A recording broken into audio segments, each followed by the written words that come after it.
ஓட்டுக்கு பணம் தரல, அடிப்படை வசதிகளுமே இல்ல. பெரிய குளத்துல பொதுமக்கள் சாலை மறியல் போராட்டத்தில் ஈடுபட முயன்றதால பரபரப்பு.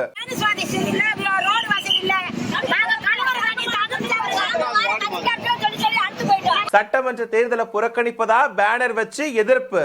தேனி மாவட்டம் பெரியகுளம் 14வது வார்டு தோட்டி காலனியில 200க்கும் மேற்பட்ட குடும்பங்கள் வசிச்சுட்டு வராங்க. மழை காலங்கள்ல வராக நதி வெள்ளம் வீடுகளுக்குள்ள புகுந்து மக்கள் அவதிப்பட்டு வராங்க.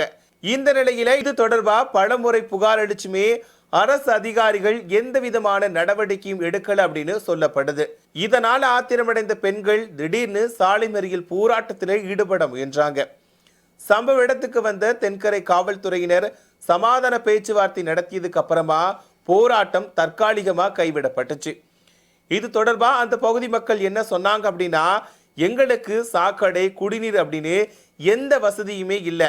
இப்போ பெரியகுளம் தனி தொகுதியில திமுக கூட்டணியில் இருக்கக்கூடிய விடுதலை சிறுத்தைகள் கட்சியின் சார்பில் பானை சின்னத்துல சக்திவேல் போட்டியிடுறாரு. இந்த நிலையில சக்திவேலுக்கு வாக்களிக்க கோரி திமுக மற்றும் கூட்டணி கட்சியினர் ஒரு வாக்குக்கு 1000 ரூபாய் வீதம் பணம் கொடுத்துட்டு வரக்கூடிய நிலையில தங்களது பகுதிக்கு வாக்குக்கு பணம் கொடுப்பவர்கள் கூட எங்களை ஒதுக்குறாங்க அப்படின்னு குற்றம் சாட்டி இருக்காங்க. அதனால பணம் கொடுக்காம எங்களை ஏமாத்துறாங்க அப்படின்னு மனவேதனைகளோட தெரிவிச்சிருக்காங்க. இதனாலதான் இந்த தேர்தலை புறக்கணிக்க போவதாகவும் ஆவேசமா தெரிவிச்சிருக்காங்க. முதலமைச்சர் வரைக்கும் எங்ககிட்ட கேள்வி கேட்கணும். என் தெருவை வந்து பார்த்துட்டு எங்க தெருவை பார்த்துட்டு முதலமைச்சர் என்ன திட்டம் வரோம் அதை பார்த்துட்டு எங்களுக்கு கொடுத்த நிதி அங்க ஒரு கிலோமீட்டர் கட்டுறதுக்கு 16 கோடி கொடுத்தாருல.